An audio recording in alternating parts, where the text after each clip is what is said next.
I got it. What's next?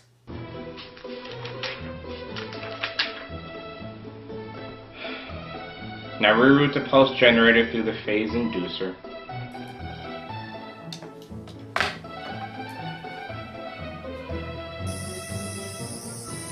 Done.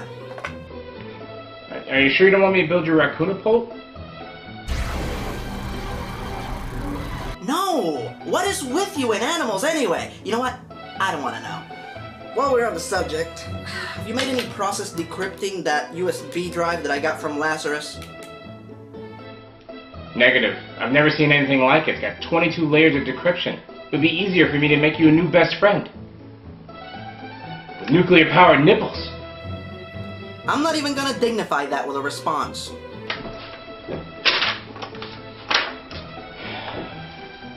Hello, nurse. Flirt on your own time, woman. You're on the clock. Good, good. I said uranium, not plutonium.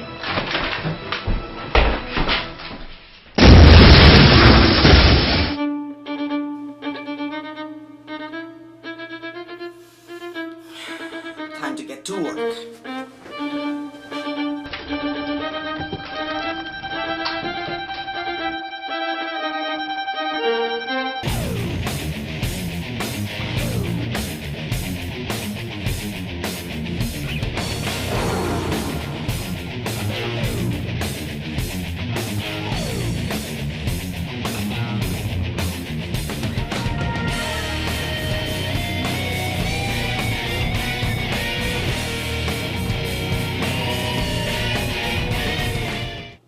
Greetings, fanboys and fangirls. I'm Erod and I'm the Blockbuster Buster. At one point or another, for reasons that are beyond my comprehension, Disney decided to start making films based on the attractions at their theme parks. One of them was good, the rest are shit. But in spite of the horridness of these movies, I can kind of see why someone might fall under the impression that these attractions might make good movies. And then they made a movie based on the Country Bear Jamboree. For those of you who don't know, the Country Bear Jamboree was simply a musical stage show comprised of animatronic bears playing bluegrass music framed with corny jokes and puns. Henry, what's holding you up? Let's get on with the show. We can't hang around here all day. Now, does that sound like anything that would make a good movie? Fuck it, let's just get on with this. So our movie begins with the Country Bears playing a concert, and wow, I have to admit, the bears look amazing. And rightfully so, as they were created by Jim Henson's Creature Shop. Thus, we meet their #1 fan, fellow anthropomorphic talking bear, Barry, played by Haley Joel Osment. Barry comes down to breakfast and... Mom, am I adopted? Of course not, honey. okay, that's funny. Eat your fish. Hey, it's Eli Marienthal, better known as Hogarth Hughes in The Iron Giant. Sorry, I'll get back to the review. Like Dex and me. We don't look the same. Our eyes are different colors, and he has freckles, and I don't. I think. Are you serious? That's why you think you're different.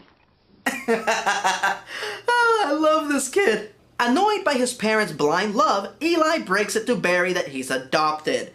Barry doesn't take it well and runs away. So in spite of the fact that he has a good home with loving adopted parents, he ran away because his biological parents abandoned him. Which happens, Dad's lead. No need to be a pussy about it. Barry runs away to live at Country Bear Hall, but when he gets there, he finds out that not only has the band broken up, but the hall is slated to be demolished by a rich banker played by The Walk-In. This guy's delivery is so good. It's almost as good as a hefty bowl of Cheerios first thing in the morning. They're just so good. So Barry convinces one of the Country Bears. I'm sorry, I can't tell them apart. Hey, boop, that's pretty racist. Anyway, Barry convinces Country Bear #1 that they can save Country Bear Hall by putting the band back together and doing a benefit concert to raise money and pay off Christopher Walken. Wait, hold on. That's the same plot as Blues Brothers. So this film genuinely intends to rip off the greatest action comedy musical of all time. I believe this film has officially set in motion the events of its own downfall. So they take off in their tour bus, which is driven by MC Gainey. He played Big Smith on Briscoe County Jr. Sorry.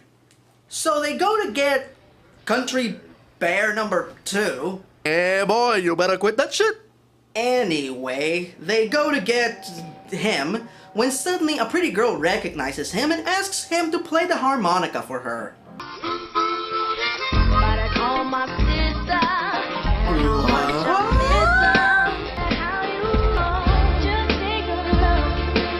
Did she just change costumes? Wait a minute, where the hell did the 3 backup singers come from?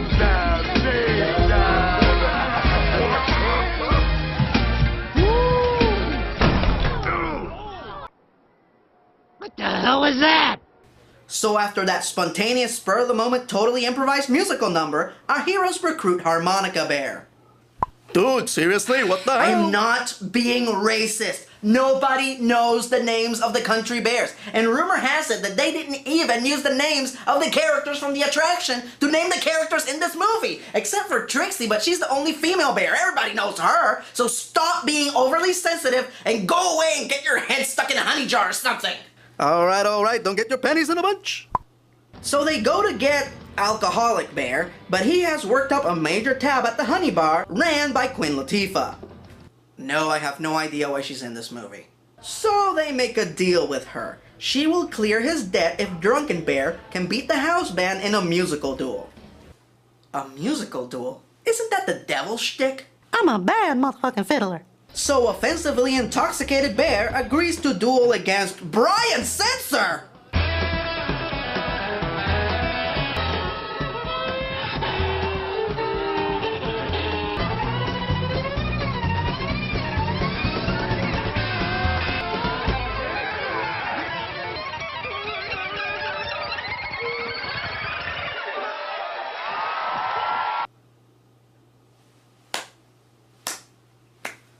That was awesome. Well, all this movie has to do now to be half decent is have the rest of the musical numbers be equally as good and applicable to the plot. So the bears reconvene at a restaurant and... Sometimes you just got to kick it into gear. Why is the waitress singing? The cooks are in on it too?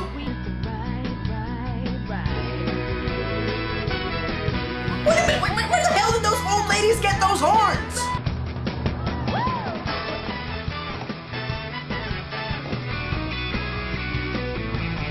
Oh, come on. All the customers know the choreography.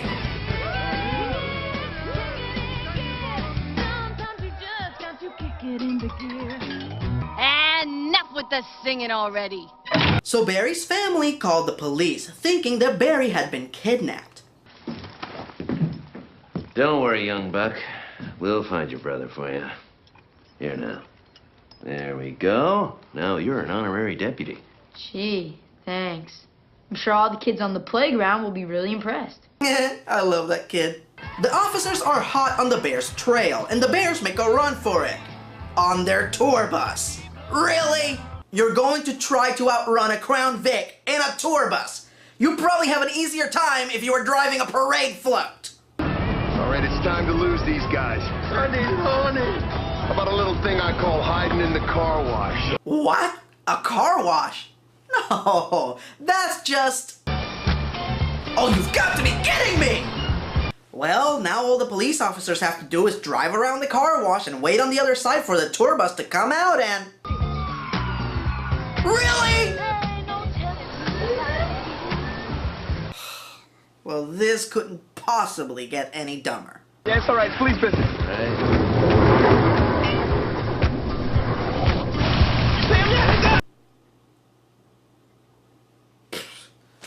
All right, play it.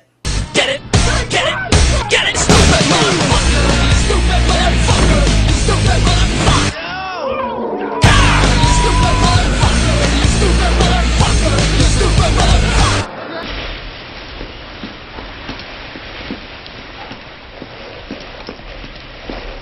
Your hair. Your hair looks ridiculous. So the bears go to get Trixie, and let me guess, another pointless musical number. 'Cause it seems like anymore we're not on the same page. Woohoo! Bears rock! Hey, it's Jess Harnell! Not only is he the lead singer of Rock Sugar, but he's one of the greatest voiceover actors in the world! He was the voice of Wacko Warner. In fact, come here, let me show you something. Look, I have him on my desktop right now, on my actual computer, along with the other Warner siblings. Like I said already, Jess played Wacko, Tress MacNeille played Dot, and Rob Paulson played Yakko. Sorry.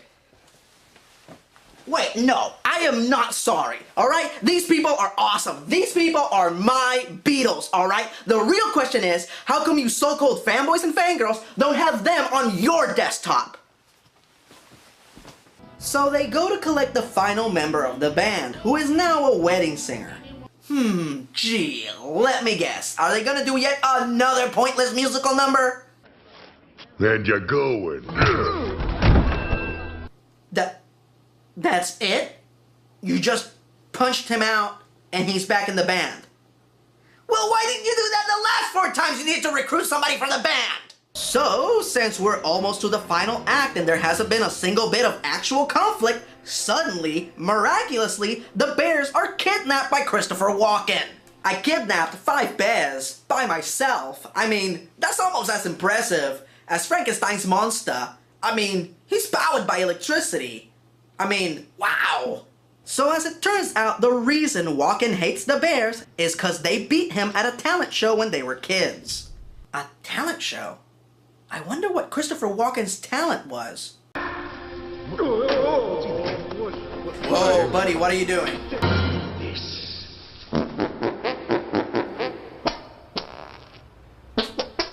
Alright, play it. Excuse me, do you mind not farting while I'm saving the wood?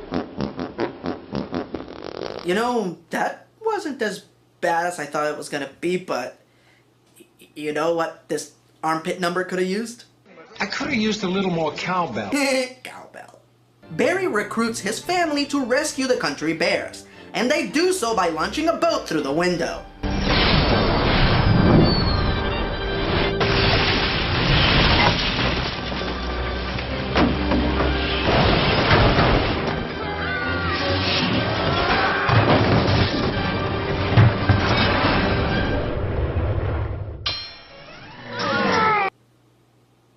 Okay, I'll give you points for originality. The bears make it to Country Bear Hall, only to find out that Walken bribed their manager, so he would cancel the concert. Good, I didn't want to hear the stupid music anyway. They's all out in the back field. They're what? Didn't want anyone parking on my grass out front.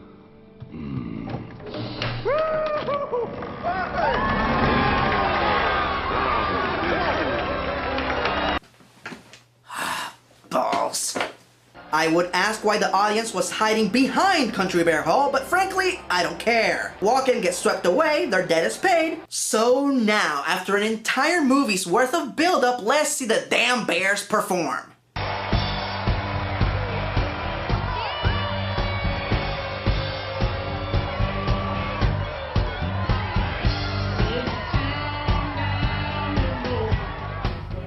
That's it? It's over? The entire movie builds up to this performance, and this is where you end it? This movie's a barely bearable barricade of booty. Like I said, the bears look amazing, and there are a lot of great actors in this, but they barely used them. They pretty much wasted Christopher Walken in this. He could have been a lot funnier. He could have been a lot more threatening, but they pretty much misused him by wasting his talent on cheap gags. In the movie's defense, I will say that it is harmless, and it is perfectly suitable for children. But this film's biggest flaw is that the musical numbers are forced and random. None of them help establish characters or contribute to advancing the story. And for that, it must be busted.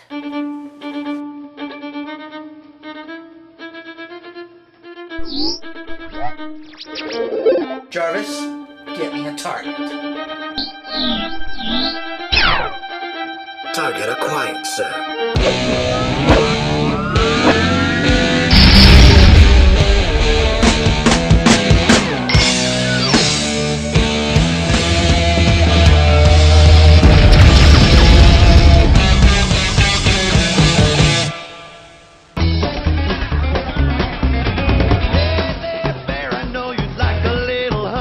Your credit no good, man. You're out of money. I heard